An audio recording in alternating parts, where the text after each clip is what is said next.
happened with your ship after the war? Well, um,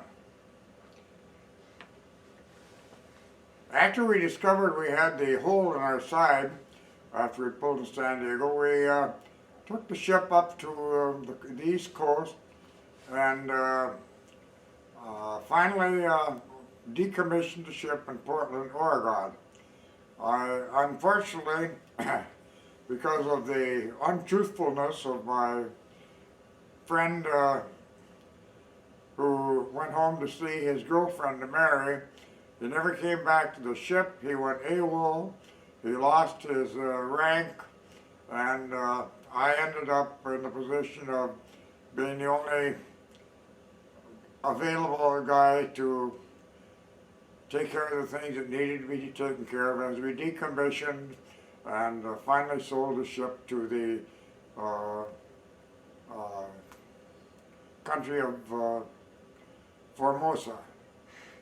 And I understand that the ship is still being used by them, according to a couple of years ago. My skipper said that he understands that the ship is still in use yet. I have, fond memories of this ship because a ship is a home. And I think many times back about the good times as well as the bad times I had on there.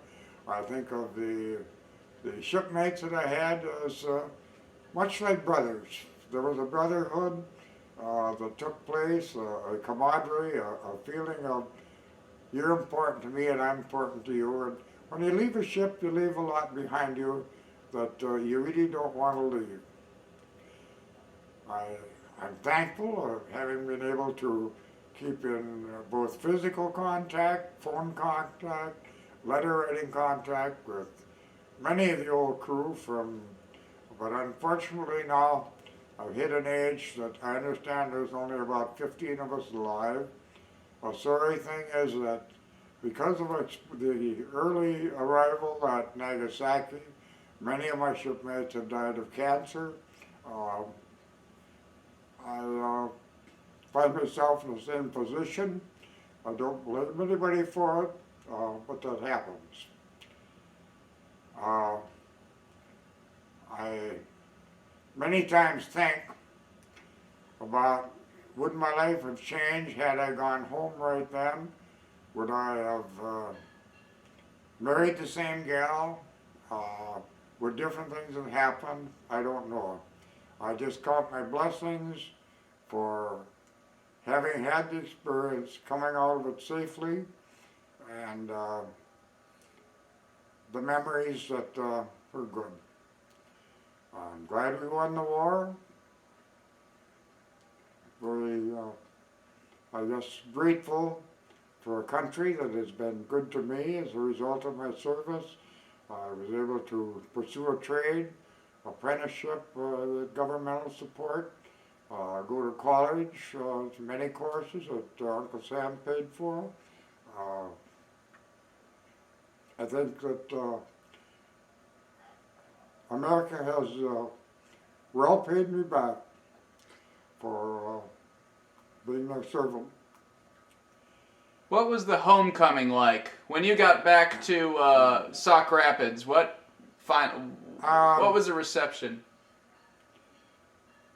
A great deal of warmth. The people who hadn't experienced anything in the war all wanted to hear about your experiences, and all of us are trying to forget our experiences.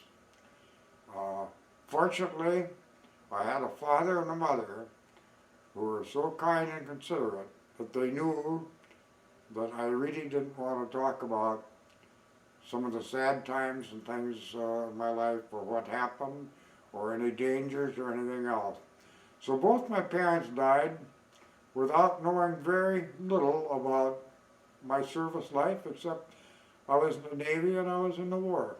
And I kind of liked that, because if they had known some of the experiences that I was enduring, they would have been troubled and all.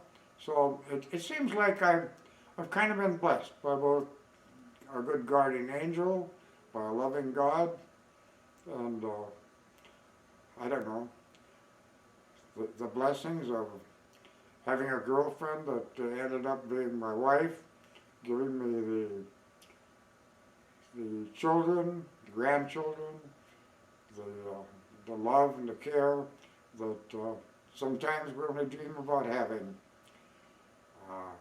I'm proud. Proud to have played a part in this role in history. I've always been proud of America. I'm proud of being an American. I'm proud of being an ex-Navy man. And I don't know. I'm thankful. I'm thankful I survived the war. I'm thankful for everything I've ever gotten in life. And as I come to the end of it, I have no anger toward anybody. I have a pile of blessings on one side and very little sorry things that I have in the other pile of my life. A few regrets of things, stupid things that I can say mea culpa only. Everything bad, wrong that's happened in my life has been practically my own making. And so I'm going to leave this earth as a happy, thankful man who thanks God for what He's given me. The experiences, the family, the love of all the people I've associated with. When I think of every person that has contributed to what I am and how I think today, I think of everything from my birth with my mother, who was full of love, to every teacher I ever had that left something good with me, something that made my life more worthwhile, made me capable of giving part of myself to other people, and I'm thankful for having the ability that I've been able to pass on insofar as teaching the trade, techniques of living, satisfactions of life that I've passed on to inmates that I've worked with for 28 years, to many young people who I had as Boy Scouts, to children and grandchildren. If I were to plan a life all over again, I guess probably I wouldn't want much change. How difficult was it, Grandpa, when you got back to readjust to life outside the military? I guess I'd probably say I made a lot of mistakes in thinking I had a lot of catching up to do. I did more drinking than I should have because I guess I thought I had it coming to me. I even carried on some drinking habits into my married life, which I wish I could undo now. It's been many years since I've had a drink, but it's one of the shortcomings that I have that I'm not proud of. Do you think you drank to try to cope with the memories of in the experiences of that war that have been difficult for you to recount? I mean, do you think it was a? I guess probably the longer you live, you began to disassociate the unhappy events of your life. And I began more and more, the older I get, to count my blessings rather than my hardships. And I become far more gratitudinal. I think I've grown into a non-complaining person. I don't blame anybody for anything anymore. I look at things that I used to blame on other people, and I say I let those things happen to me. And I've grown beyond that point. I guess I have to say I'm thankful for people that have had the wisdom to uh, give me a mentality that can forget and forgive and to count blessings as I do today. And so you might say I'm going to leave as a very contented person. Are there any moments, I know you mentioned before you helped deliver a baby in Japan. Yeah. Are there any other moments of that war that you look back on and say, I'm glad I was, I'm proud of that moment, or, that sort of thing where you felt like you helped out? Yeah, every once in a while we have a feeling, or at least I have a feeling, of I could have done a lot more with my life. I could have been a far better contributor to other people, to my fellow man all the way through. I guess I also, when I began being a little bit despondent over this, I began to count my blessings and the good things that I have accomplished. Having hundreds of people that are employed, have successfully readjusted to life after being in prison, of people telling me that something I did for them when they were 12, 13, 14-year-old Boy Scouts had an impact on their life. It gives me that good feeling. And as they say it, you try to humble yourself, but also I think in all of us there's a little bit of self-pride. And I've got that. If there's guilty, if you can be guilty of self-pride, I own up to that. I think that's good for today. Okay? Things and memories and things that I think when we get to the very end of it, we'll just throw them in as afterthoughts. Okay. Okay? And as I understand it now, we're at the point of, I've come back to the United States, docked to San Diego, moved up the West Coast gradually, and finally we're at the point of leaving the ship. I don't know whether I mentioned it or not, but half of the crew could come back to the come back home for a 30-day overseas leave, and the other half had to stay aboard and get the ship back up the coast.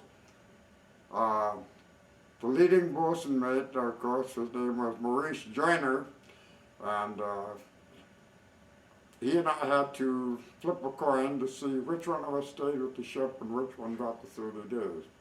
I won the toss, and he begged and pleaded and bought for me the chance to go home on the story that I am so in love, I'm going to get married to a gal, and all this. Unfortunately, he did not get married to the gal. I found out just a few years ago when we had a reunion, and of course he didn't come back. He went AWOL. He was reduced in rank from a first-class bosun mate down to a coxswain, which was my rate, and put in the naval brig. So I never saw him again until a few years ago at a reunion. I asked him if this is the gal that he went home to marry, and she wasn't. He rather apologized, and I told him what happened to me, because as a result of him doing this, we got out to Portland, and I could not leave the ship. I was a necessary asset to it as we folded it up. So I ended up staying with the ship until I was put on the train and come back to St. Paul to be discharged and all. With that, I began my association with Mary Jane and all. As I mentioned before, I felt that Mary Jane were lifetime partners, which began in the 7th and 8th grade when we met each other down at the swimming hole and saw each other on rare occasions. Did not date during high school, however we saw each other occasionally. And yet Mary Jane became attached to my family, and my parents particularly liked Mary Jane. My mother wrote very credible letters about what a fine young lady she was, and she was more or less saying, you better marry her because you're not going to find anything nicer than this. Mary Jane continued to write to me in the service, very friendly letters and all, but when I got home afterwards, I found out that she had dated other people. Her very honest explanation was, hon, it wasn't that I didn't love her, but she says, so many guys were getting killed and everything else, but she says, I guess I was playing it safe. She says, it was not a disloyalty to you or anything, and she says, and it took some forgiving on my part, because, you know, when you're really in love, when you see that other part of you, or hear that your other part of you wasn't 100% dedicated to you, there was a little bit of loss of face and a little. So it took me a little time to forgive Mary Jane. But we began our relationship with a sailor with a lot of money in his pocket, a brother who had just come back from the 4 years of military service, and we began to spend our money. We spent, I guess, probably 3 months of just enjoying ourselves, doing everything that we thought we missed. We drank a lot of beer and disappointed our mother, who was a very frugal person, with every week, Mom, I need another $100 out of my savings. Oh, Mother would say, oh no, you're going to be sorry someday. And of course, we were living the dream of, we got it coming to us, and it'll always work out. Eventually, my brother became involved with a gal, and the Army hadn't discharged him yet, and he ended up, I won't say his wife was, the girl was pregnant or anything, but he ended up getting married in, I believe it was in one of the forts, somewhere down south. He and she got married and everything, and that changed my whole life. And that I, getting low on money, I finally decided what I was going to do. The only thing that I had, anything that made me worthwhile to anybody, was past printing experiences. So I used the GI Bill and what we call the apprenticeship plan to go to work for a weekly newspaper, the Sauk Rapids Herald. I served in an apprenticeship that paid me $40 a week, with my boss making up the difference between what Uncle Sam would give me until I finally reached that. I stayed with this newspaper for 5 years. From there, I moved into several different print shops and received a kind of a well-rounded training. I went to work for Continental Press, which did a bunch of diversified printing. Then I worked in evenings at 2 other shops that did a wide variety of printing, all the way from stocks and bonds and checks to security printings and things like that. And finally, in my last job, before I began work at the reformatory as an instructor, was at Security Blank Book and Stationery. A job opened up at the reformatory, and I heard about it for a vocational printing instructor. I did not have any college or anything as an instructor, but I had good qualifications as a printer. I was interviewed, and very fortunately on the interview board were two of my former employers. Both of them gave me the highest rating could be, and I ended up with the job. I was blessed with a boss who directed me in such a good direction, and he was a person that considered ongoing education as a necessary part for all of his instructors. So I began with 28 years of being sent off to college at least twice a year to some various places in the United States that would be related to my teaching graphic arts. From those, I can recall being at McGill Institute in Montreal, Los Angeles School of Technology, the Texas A&M, Arizona State University, Stout University, Wahpeton, North Dakota, St. Thomas College, St. John's, St. Cloud State, and there's probably a few more yet. I enjoyed it. There's two things, you know. Regular teachers get 2.5 months off in the summer. We worked a 12-month schedule. So it was nice to get a break once or twice a year from our, you know, working with inmates is a kind of a, it's trying. You can't help but carry your job home because you're forever trying to solve problems that are not directed with the graphic arts, but are problems that are more psychological or psychiatric or something like this. And so I found it necessary to get into the social sciences that deal with the behavior of people. I don't want to pat myself in the back, but I had a considerable amount of success with changing the behavior of inmates. I made a lot of good friends from inmates, and I still have people that visit me that I had 50 years ago as prisoners. As we began this life, I found it so completely different. I dealt with Boy Scouts who came from generally middle class or better than middle class people to people who had never had a parental direction or anything that gave them moral attitudes, behavioral attitudes and all that you and I were disciplined to by our parents and teachers and all. Sometimes it became very difficult and sometimes impossible to change behavior because of mental problems that we couldn't solve, whether they be psychiatric, psychological, or unknown.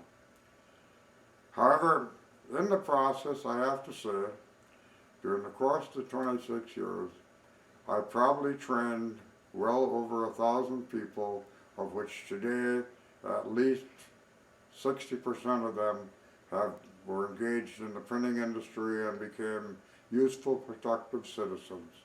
Some of them became utter failures, disappointed to me. Some of them shoved it to me. I borrowed money to some of them that I never got back. And yet, to some that I felt that I didn't do anything for, they would come back to visit me and relate some little thing that I had said or done in their life that gave me the feeling of a self-worth, of the gratification that what you did was worthwhile. I guess as I really look at it, that working with inmates was really no different than working with Boy Scouts. You just needed a different approach. I began by thinking that these were normal people and dealing with people as they were normal, and I found out that hardly any of them had ever had the youthful experience of having fun in a natural way. That their fun was always of a nature that you and I, or most normal people, would rather shun from.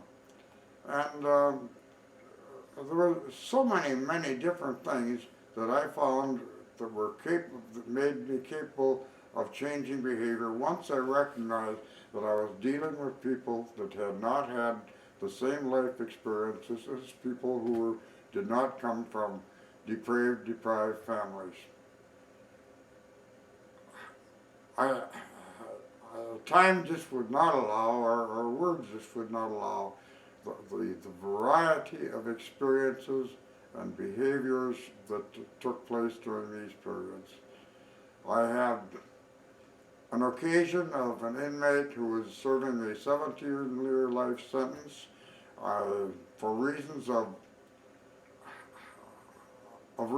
not hurting feelings or letting people know that the man had actually killed his mother who had adopted him, but the justifiable reason for doing it had not come out in the courtroom. His father did not know it. I discovered it. I talked to his father, who was a very,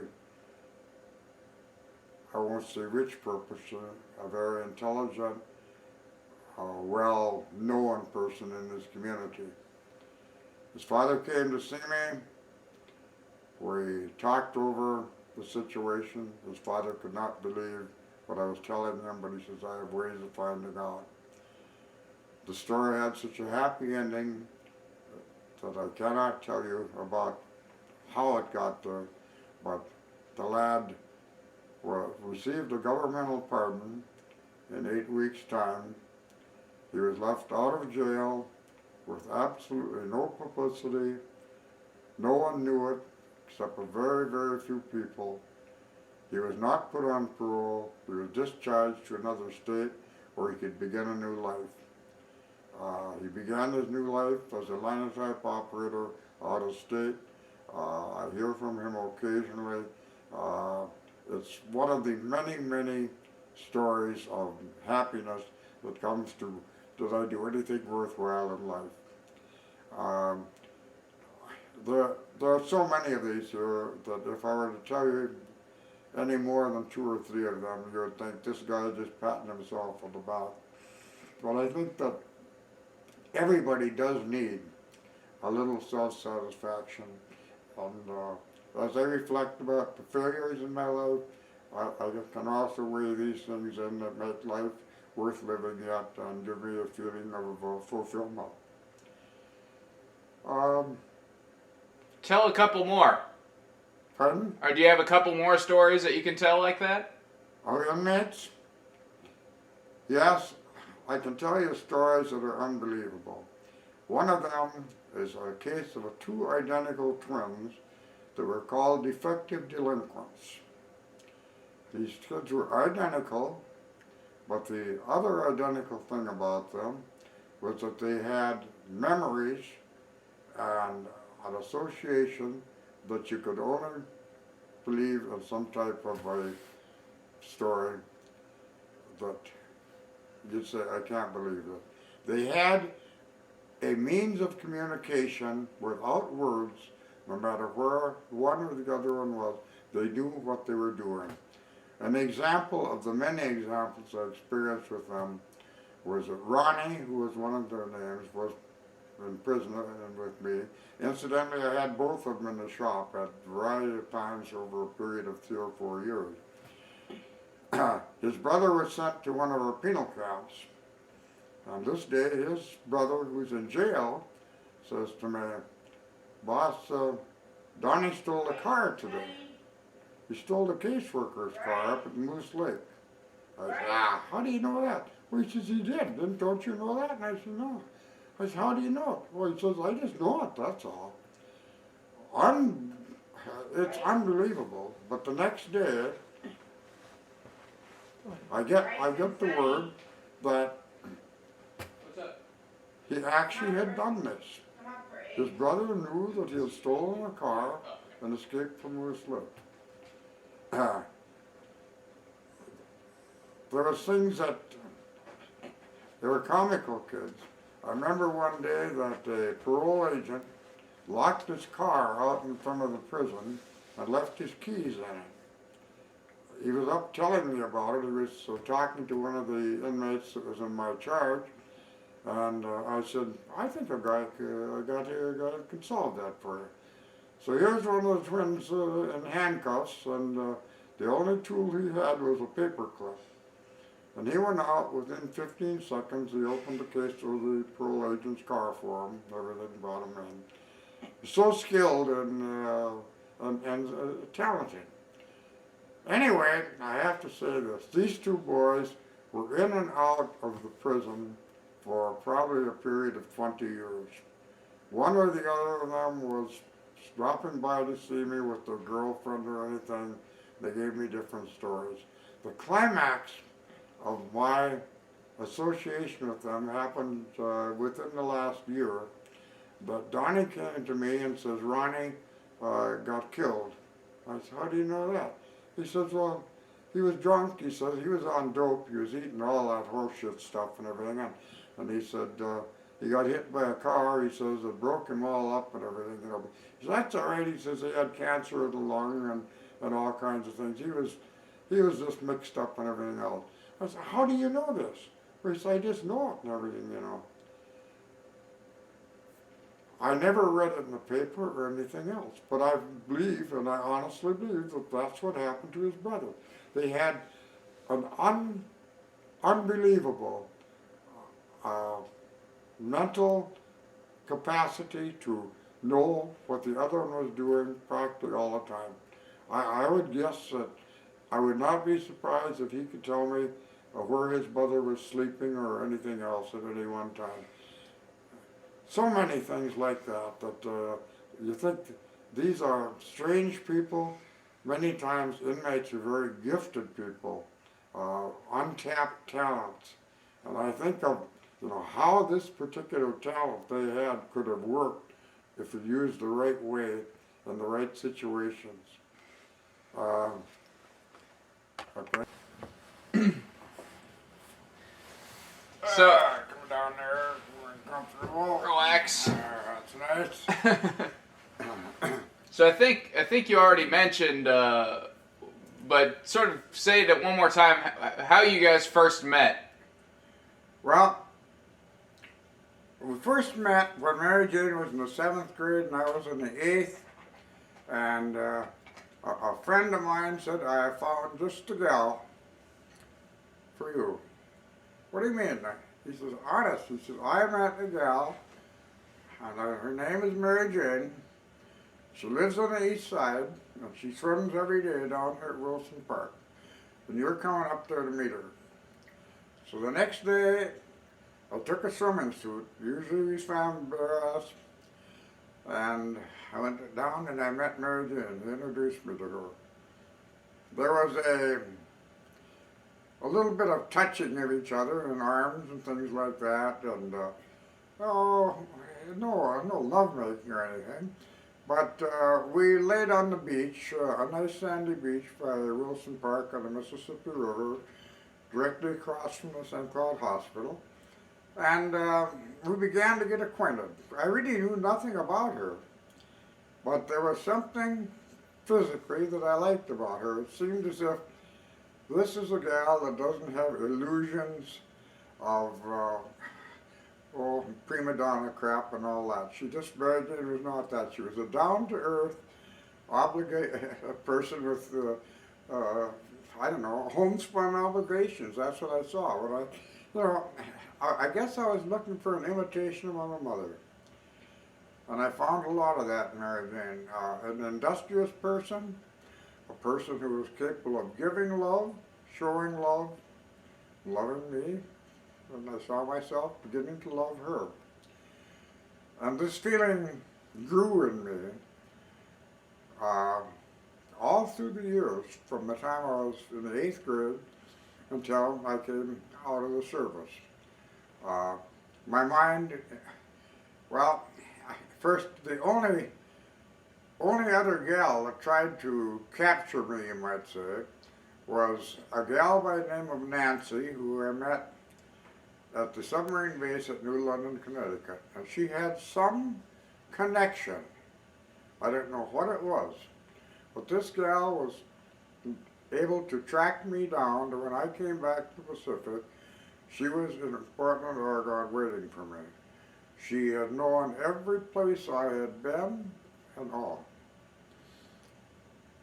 She had a rank as a way, but I don't remember what the rank was.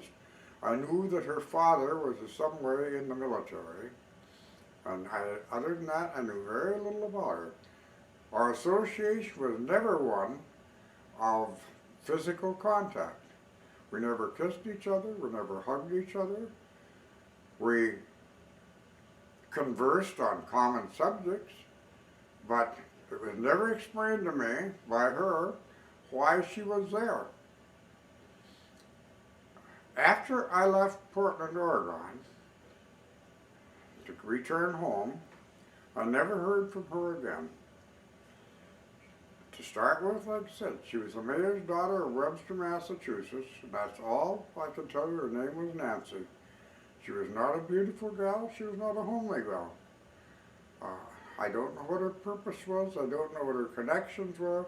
All I knew was she had enough connections to know things that, probably things that I didn't even know that she knew about me. She probably had tracked down my service record, where I was, everything else. But it was a very strange situation.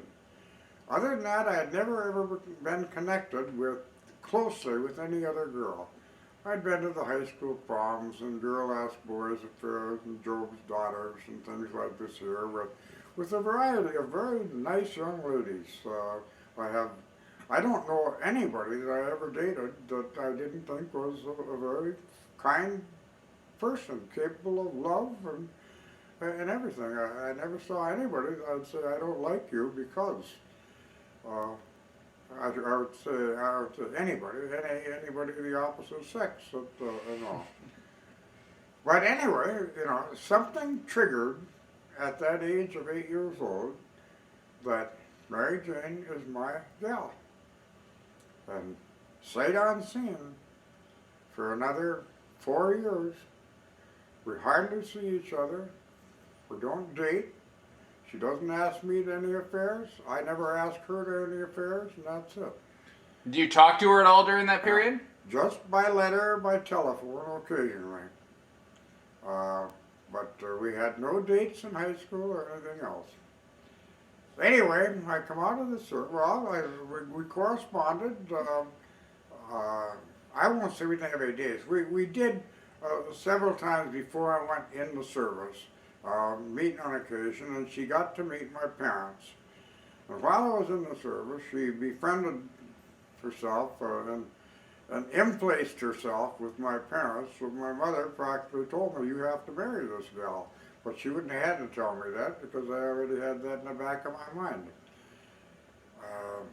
Both my father and my mother thought the world of her. My dad taught her how to drive a car. My mother taught her things of housekeeping that her mother hadn't taught her. And Mary Jane has always been an industrious person. I guess that's something my folks liked about her. She was never the type of person to be Miss Prissy or anything like that. She was a very common, all go to work type of gal. And I don't know, she just fit right in with my model of what I wanted my wife to be, and my mother saw her as the same thing. So our courtship then went practically on a daily I love you scale. We became more in physical contact with each other day after day. And after, let's see, I got out of the service in June of 1946. And we got married, I believe it was a year, I think it was a year later, on June 28th, I guess it was. But how did you propose to her? You know, I never did. It was just commonly accepted, but we were a match for each other. I never ever said anything about when we get married or anything like that. It was just assumed. Both of us took it for granted that from the time I came home from the service that we are for each other, and that's it. I can't say anything particular thing she did or I did or anything else that says I made up my mind. Uh, it was a thing that began, and then when I was 8 years old, and it grew in me that this is a gal that I'm going to spend my life with, and I didn't have then another girlfriend. I had a couple of dates, I guess, but she was it. So you never gave her a ring? Oh yeah, yeah. She got an engagement ring. I remember that. In fact, How did you choose it? how did you choose it? Yeah. We both went in together. We left her pick it out and everything, and of course, when she picked out the one she wanted, even though at that time it was not the type of rock that a lot of women wish for, it was about 1/3 of all the savings that I had, and it rather scared me. I guess probably this is some way that you get to know a person, and I kind of worried a little bit about. I said, let's go pick you out a ring. And she picked out one a little more expensive than I thought it would be. But anyway, that ring is gone anyway. It fell apart, and she had the stone mounted in the ring that she wears today, and that's it. I'm glad she got it, because she was worth every bit of it. You talked a little bit about how well your parents got along with Yeah. Grandma. How did you get along with her parents? Her dad was a very I-know-it-all dominant person who had a college education, who was a school teacher, but was one hard guy to live with. He was a very dominant, old German, Prussian type person. When he said shit, you better shit. He sat at the head of the table. All the food was passed to him first and all. It was the opposite of my family, to where my house, Dad passed food from his plate to everybody else that came to him last. When he said, this is what we're going to do, his wife never, in my entire years of knowing her, ever had a choice or say of anything of where they were going or anything else. On Sunday, we were visiting where he wanted to go visit, things like that. He was a mail carrier who certainly, for his mental capacity, ability, was in the wrong job. Because he was so positive and dictatorial, I can see why he was a failure as a teacher. He was the type of man that if he were to have been successful, which he had all of the brains to be, could not have run a business where he had to direct people, because he did not have the capacity to say things in a casual, friendly manner. Everything was, this is the only way to do it. I'm not saying these things derogatory, it's the truth about the nature of the man. On the other hand, he would surprise us with very kind things that he did on some occasions. So, as life went on in later years, I allowed them to move into the basement part of our house and to live there. In fact, did expense-free and things like that. He, in turn, did some very kind things, both monetarily and physically, for Mary Jane and I. I guess, there was no comparison insofar as a father-child relationship that he had with my wife or my father had with me. In my family, my dad would rarely say, you're going to do it like this, or you're very positive nature. There was never any of that with my father, and there was always a reason for it. With Mary Jane's father, it was absolutely, this is the way it'll be done. Did her parents like you? On the first time I went over to dinner at their place, Mary Jane told me afterward, she asked her mother, well, what do you think of him? And she says, I think he's okay. It's too bad he isn't a Catholic, though.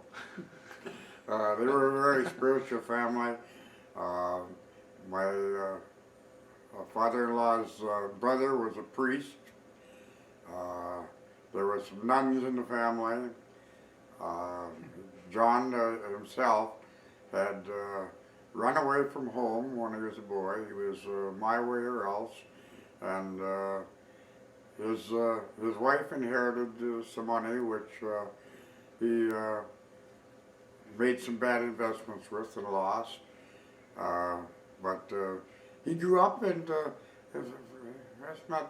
that's a man's way. It's whatever I do is right, no matter how it turns out. Period. Why did she think you weren't Catholic? I can't imagine, because we prayed before meal and for some reason or other, I guess she just probably, well, her mother was a kind of a none-asking question type of person. She was a very, very loving, kind, submissive person, being married, of course, to her father. But she, I don't know, I loved Mary Jane's mother nearly as much as my own mother. And I learned to love her more and more as days went on, and I learned to feel very sorry for her and the role that she had to play as a wife as compared to when I saw my mother and my father in their relationship. My dad never left work, never came home without kissing his wife hello. I never saw her father kiss or hug his wife once in his lifetime, not once. There was great differences. Mary Jane had to grow into these here to where we rarely missed the occasion to kiss each other hello and goodbye as I left for work and came home. And some of the good traits that my parents developed by action that I was able to influence Mary Jane with, and she was able to throw out some of the thoughts of what she thought that the husband's role was in the family. I guess what I'm saying is if I had wanted to be a dictatorial SOB, I could have gotten away with it because she thought that maybe that was the role of the wife, to be submissive. Where did you guys get married? St. Augustine Church on the east side of St. Cloud. This was her home parish, and the priest that married us was named Father Berthold, a very kind man who gave us real down-to-earth instructions on what marriage is all about, what it means to have children, the responsibilities of it. I actually felt well prepared by the pre-instruction. I believe it was about probably a 6-week period that we met with him one night a week, and where we are and where we're going type of discussion. Who were your groomsmen? Groomsmen? My best buddy at that time was in North Dakota as a game warden and couldn't be. So my second closest buddy was Jack Hall, a 340-pounder. Jack, of course, had the capacity to drink anybody under the table there was. There was no lack of booze at my wedding. I was nearly broke buying the whiskey and the beer for my family. None of them turned down a drink, and Mary Jane had quite a few uncles because we put them away too. But my best man drank them all under the table and went home sober. We're still, we were friends for the rest of our life. Jack Hall and his wife is still a good friend that we see on very often. How many other groomsmen did you have? My brother Mel was the other one. That's it. And then her brother also stood up with us. And her sister and 2 girlfriends. At that time, what we had was a big wedding, but by today's standard, it was not an elaborate wedding or anything like that. The reception was held at her home in the yard. It was a beautiful June day, and her brother was building a house on the property, and the house was just to the capacity, or just a place that provided shade and a place for a bar and a place for association. So the reception worked out well. I had, I don't know, everybody in the family from both sides attended, as far as I know, and we felt married. But we began our honeymoon with, by today's standard, amount of gifts that you'd get at a light shower. People didn't have they didn't buy the things they buy today. When we came back from our honeymoon, I had a total of $7 left in my pocket and my government support check of $72 in the post office.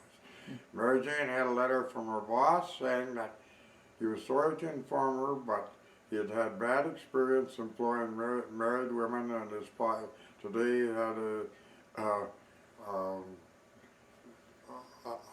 he did not hire she had a small check, and she had no job.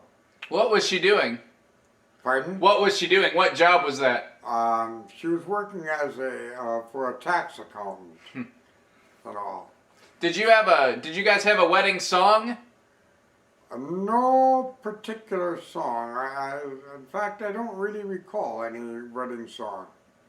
But as a wedding gift, a strange gift, my second oldest sister Esther and her husband gave us their car. I didn't own a car, as a wedding gift, and also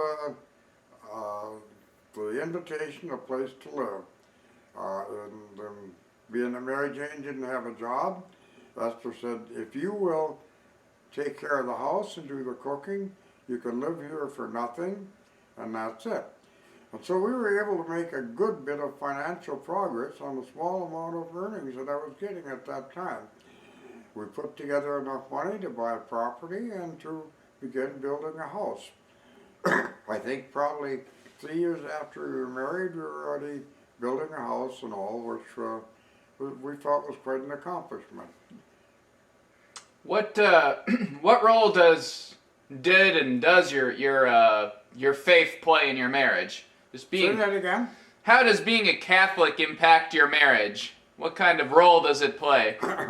I would say that probably was the greatest asset that both of us have always had, a fervent belief in God and a belief in our religion. A very common ground. I have taken some of her examples of communication with God, and I have given her some of my communications with God. We have had some spiritual experiences through common prayer that have been nearly miraculous, that has confirmed not only our faith, but our belief in depth. We have both a very positive that God is, not maybe, God is.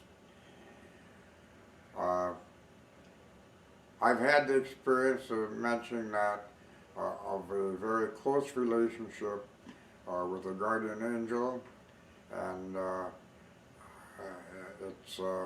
I firmly believe that every person does have one.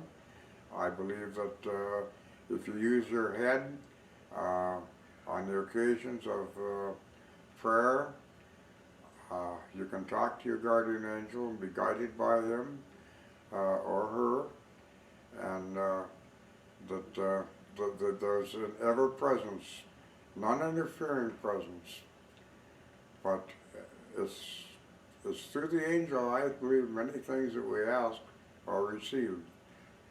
And I try to pass this belief a little bit on to my children because it's a if it's not true, it's good to believe that it's true.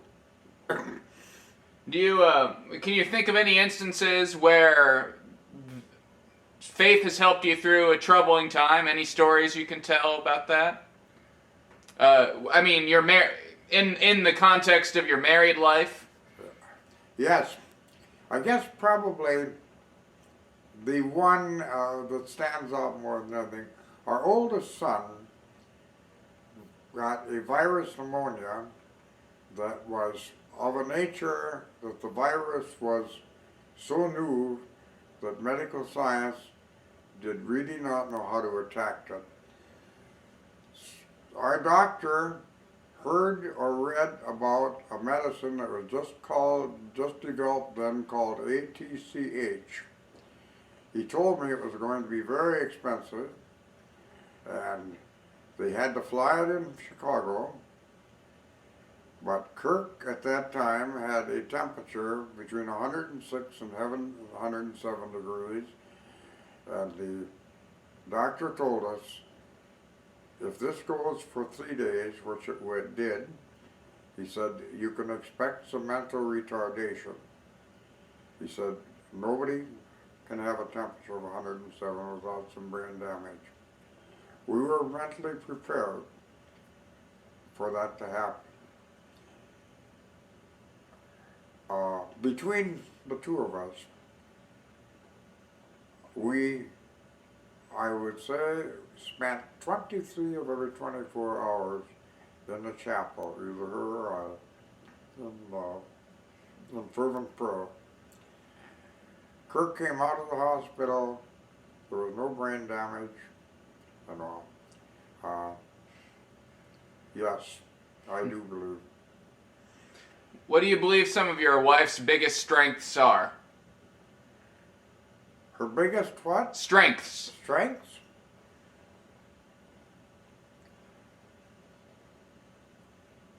Number one is her industriousness. She's never been lazy. Number two, no matter what, the ability to do something for somebody else when they need it, no matter what the situation is. To put first things first insofar as helping other people, that she will help other people before helping herself. It's one of the most admirable things that I see in my wife, a self-giving. I don't know anybody that's more a self-giving person. They're walking saints and she's one of them. How about biggest weaknesses?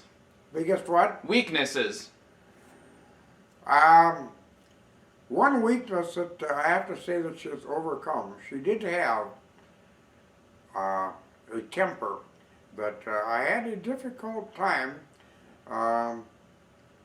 handling because my mother rarely ever, nor my father, displayed temper.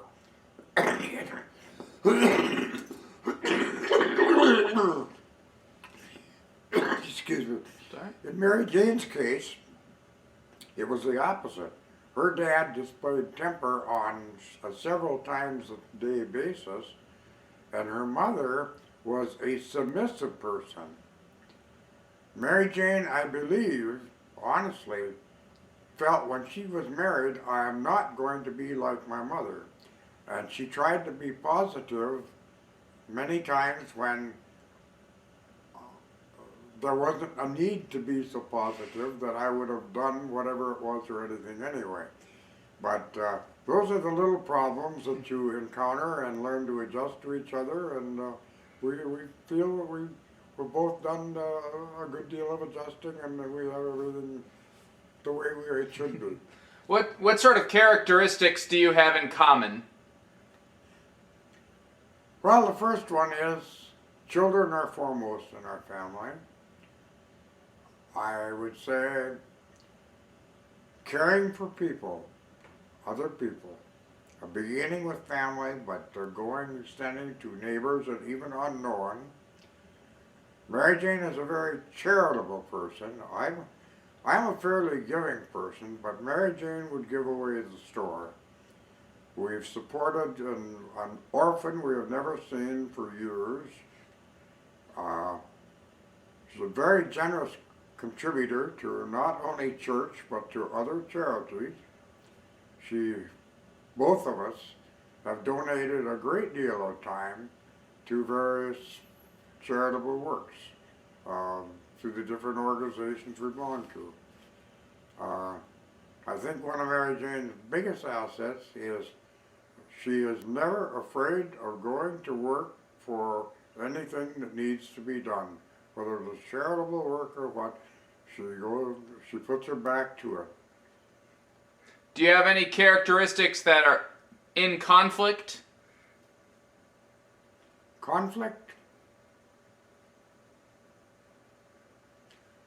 Possibly, in my older age, I found myself as a less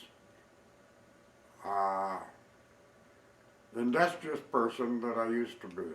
Both of us were a daylight to dark, doing something type of person. Always, if we didn't have something to do, we'd create something to do. Mary Jane still has this nature, but slowly we have developed we're able to sit down and read side by side, discuss something we're reading, enjoy a television show together, and things like that. We've become each day more compatible. What are some of the good stories from your marriage that stand out in your mind? Some of the best memories of marriage.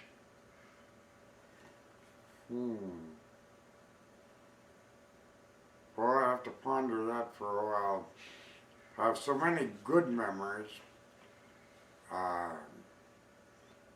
Well, I guess I have to start with, I mentioned Mary Jane as a very generous person. Because of his generosity, I have gotten, at many times, very PO'd. Mary Jane would give up the store and starve without thinking because of this generosity. This is the truth. She's generous toward her children.